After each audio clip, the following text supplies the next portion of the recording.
On a slightly different subject, I've been telling oh, I'm going to change subjects. I've been telling myself a crappy story about... You're exactly right, but why? Why have I been telling myself a crappy story? Because I've been unable to define the subject. Well, maybe. I've not reached a level of maturity in this realm of... Maybe. But really, what's the real reason that you've been telling yourself a crappy story?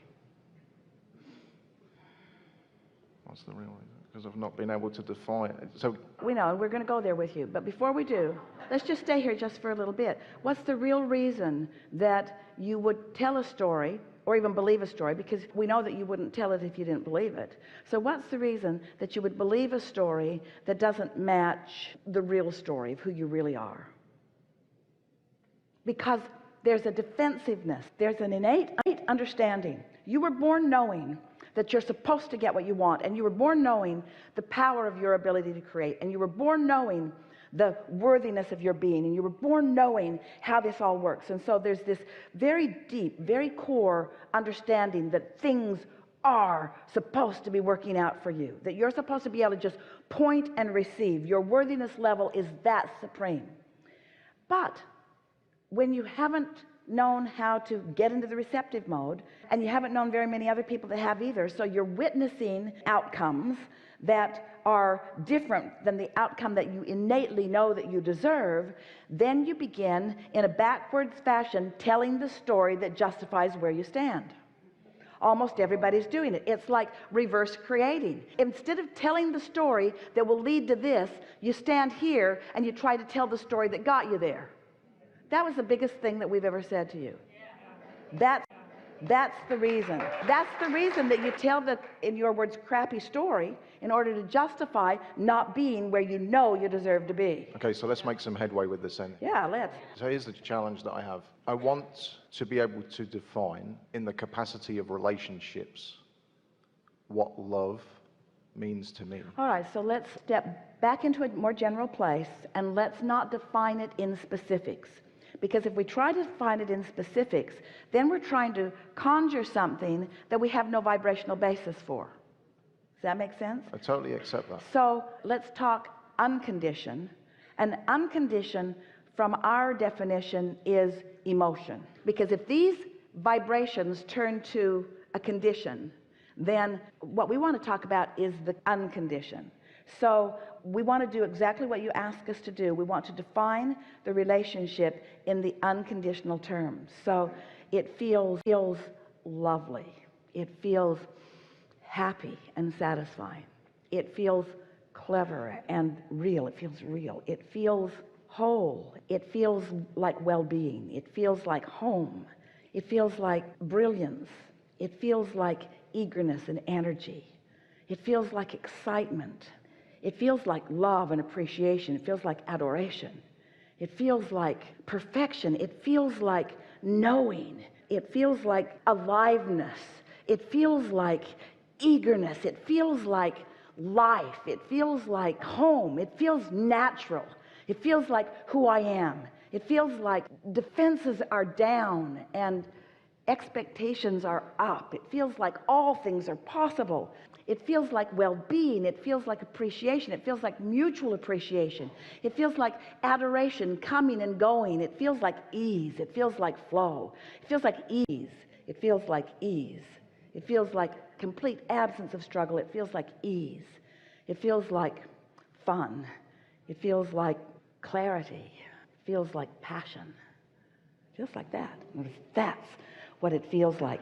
And those feelings will lead to experiences and lovemaking and ideas that are flowing and conversations. As those feelings are fostered by you, then this magnificent creation with all of the details of all the physical components, everything that you want, all of that will come into your awareness. And then Source will say, not literally, but we want you to get the sense of it. What you want is this way. It's this way.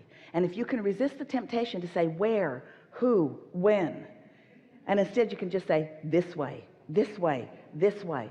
How do I know it's this way? Because this way feels exciting right now. Because this way feels fun right now. Because this way, this way, this way, this way, this way, this way. And all of a sudden, oh, I think I'm seeing something that looks and sounds and smells and tastes and touches like this felt, you see. And then you don't say, I wonder. You say, I know. And the other one knows too, because for it to be someone that meets you on that level, it has to be someone who meets you on that level, yes? Yeah. What it's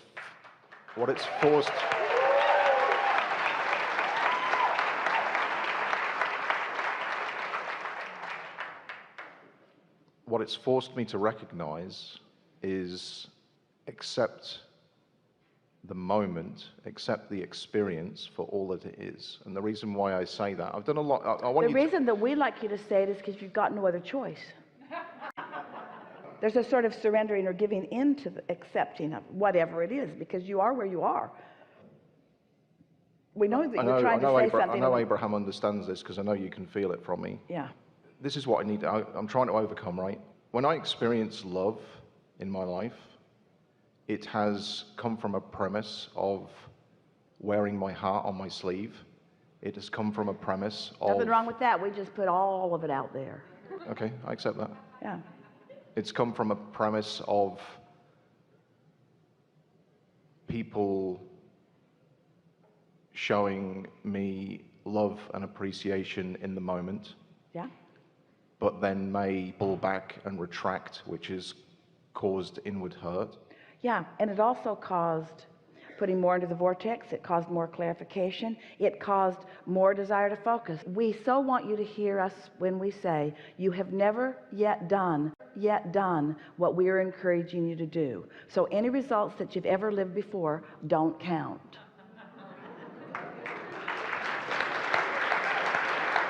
So don't try to find the pieces of what worked and didn't work and try to work them into your system. Instead, just for a little while, get to that very deep level of unconditional emotion. A good way to get there is, why do I want a relationship that looks like that? Because it feels like this. Why do I want a relationship that happens? Because when that happens, it feels like this. Why do I want that? Because it feels like this. Until you have really isolated and practiced the because it feels like, because it feels like, because it feels like. And then as you begin feeling that way without the relationship being there right now, it hasn't turned to the thing that you want, but as you focus upon, well, I liked that because it felt like this, and I liked that because it felt like this, then this becomes the main event, not that, because the fragments of that just keep taking you into more things that are sort of like that. So it's different places, different faces, but same experiences keep happening. The good and the not wanted. In other words, the wanted and the not wanted keep meeting up in different relationships. But through that process, you've sifted the not wanted out and you've put the wanted in, and Source has only kept the wanted parts. And so we promise you that the wanted part of this vibrational relationship is the one you want.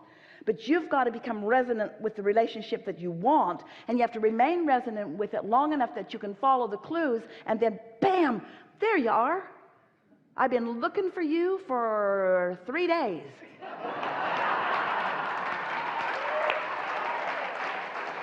Not I've been looking for you all my life. I've been looking for you my whole life, because I keep doing the same things over and over again, and I keep destroying the relationship by remembering the last one and the one before that and the one before that. I wrote a book about relationships. They all suck. You took my entire life to get to you now. How long have you been looking for me? 3 days. It was about 3 days. Only 3 days? Yeah. Well, how many people did you date in the meantime? None. Really? 3 days and I'm the first one? That can't be good. Yeah. Enough? Yeah, thank you. Yeah, really good.